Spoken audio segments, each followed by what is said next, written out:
The G35 smells so good. Welcome back to another one. So, a little update. If you caught, what was it? My last video, before last video, I think. I don't remember. You see that I was facing a little issue. A very oily issue. Throw here for a little flashback. The startup, do the struggle start.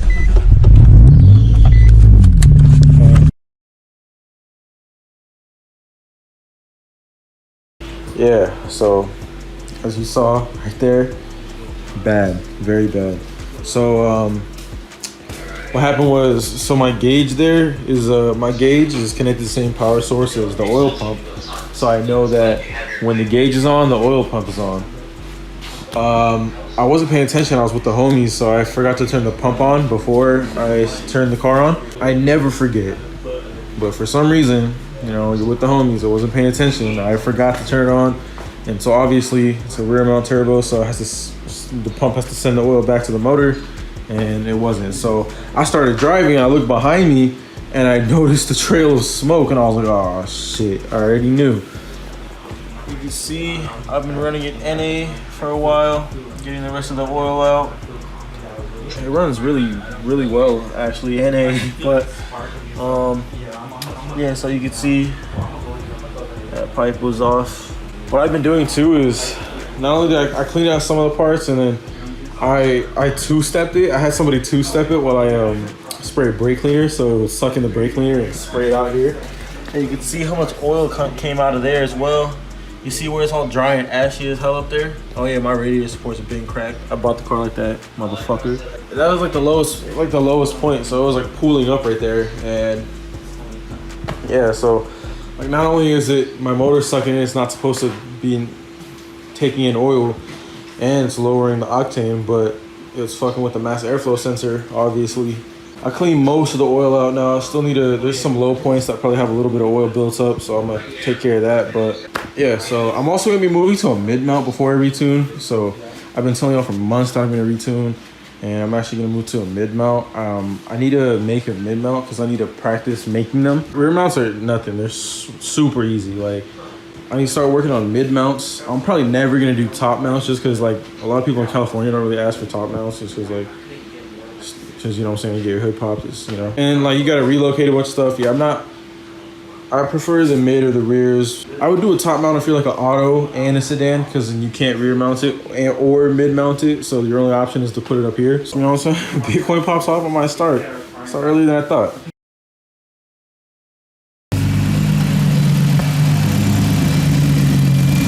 I left the key in the ignition all weekend. The car has been in my garage for like a week. Had it parked, just chilling. But it's cool, the jump started. And somebody stole my jumper cables. So let's see how this thing's driving right now. I honestly forgot. It's been a minute. I've just been leaving this car alone. I've been on some other stuff, man. Like, I low-key been out of it, man. Like, really out of it. Turn the AC on. Shit. Gotta use it. It feels good to be here again. I don't even know how much gas is in it. That's not accurate. It's decently accurate.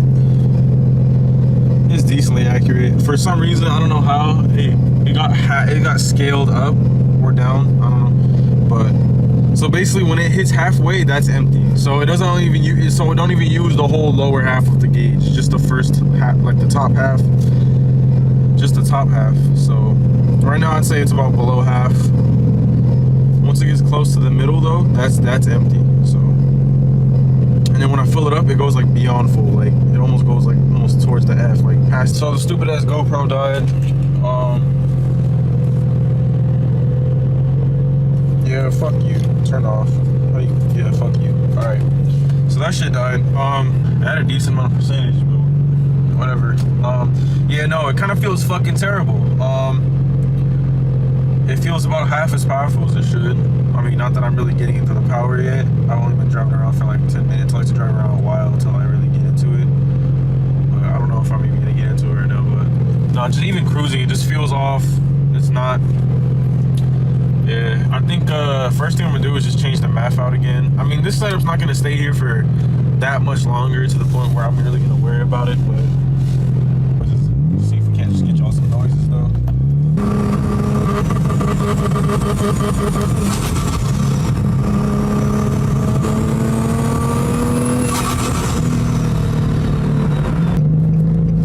So this juke just tried to race me, man. A fucking juke. I was like, bruh, I'll fucking take this turbo off and I'll like, it's a juke, bro. Like,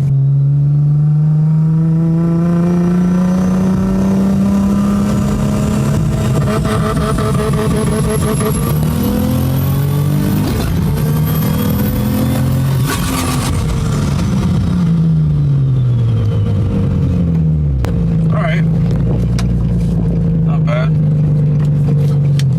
I didn't see how much boost I hit though. Let me try that again. Damn, I wish this was like more of a POV. Like it kind of is, but it's really not because I'm just holding my iPhone. But I mean, 4-door, stick shift, $900 turbo kit, fucking AC. Like, come on, man. This shit is some sick shit, man. Fuck what anybody has to say, man. Like, I want to like stretch third out a little bit, see if it breaks up.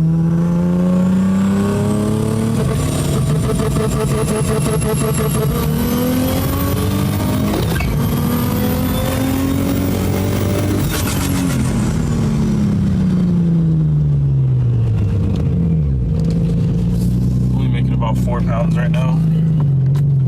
If I did this turbo kit again right now, flawless. Another thing too is like when I made this kit, man, like I had about 0 hours, 0 minutes, and 0 seconds of welding experience. So there's probably some pinholes, a couple of pinholes in the hot side. I think there still might be a little bit. And in third, off camera, I was hitting third. It broke up a little bit. I think it broke up a little bit. I think still a little bit oil left in the intercooler. Oil gets everywhere. I seen, man, it was dripping out the flange, compressor, turbine, into the charge pipe. It's nasty, bro. I can't wait till I can get my hands on a comp, man. You gotta understand, like a rear mount turbo setup with a comp is low-key the ultimate setup, man. Like, that shit is literally just bolt-ons. Like, taking the kit on and off is like removing an exhaust and mufflers. Like, it's just so convenient. I mean, yeah, it'll be a little bit laggier, but once you optimize everything, like, shit, it won't even matter. So unless you're using it for like time attack, unless you're using it for like something that really needs that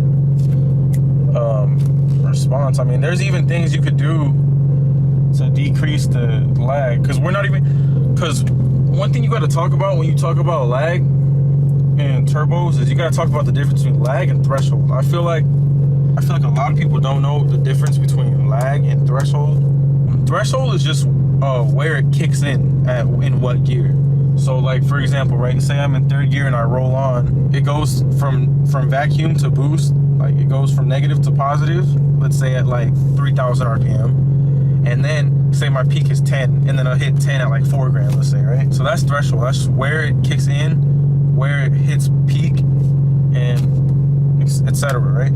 That's not what lag is. I think people use that as lag, but what lag is like, for example, say I'm at 5 grand. So obviously, like I said, I hit peak at 4. So for this situation, let's say 10, like I said, 10 PSI. So it should be at 10 from 4 all the way to red line, right? Let's say I'm at 5 and I let go of the throttle, hit a corner, let go of the throttle, do my little whatever, right? Let go of the throttle. Then I get back on the throttle and I'm still around 5 grand. Lag is how long it takes for it to go back from vacuum, because obviously I let go of the throttle, back into boost and to hit peak. That's what lag is. So I just felt like some people didn't really know the difference per se, or just kind of use the terms interchangeably. So lag is how long it takes to repressurize basically the system, and threshold is where the system gets pressurized. So see, I'm not an expert at this shit, like, at all. I just I read, you know what I'm saying? I'm in this shit, man. Like, all this stuff is on me, so I don't have anybody to help me. So you gotta read before you do stuff. You know what I'm saying? I seen this dude do a video of the good and the bad about, you know, these Z's, and which obviously applies to the G's. And Not only did the guy not even know what the fuck he was talking about, hella incorrect information. Just come to find out, obviously he's doing the video because he has one of those cars. Come to find out, he didn't even know how to drive the car. Isn't that crazy? How are you making videos about something you don't even know? Tell me, man, when's the last time you heard somebody say that DDs take boosts better than HRs, man? It must feel ancient, right? It's because it is. Stupidest idea I've ever heard in my life.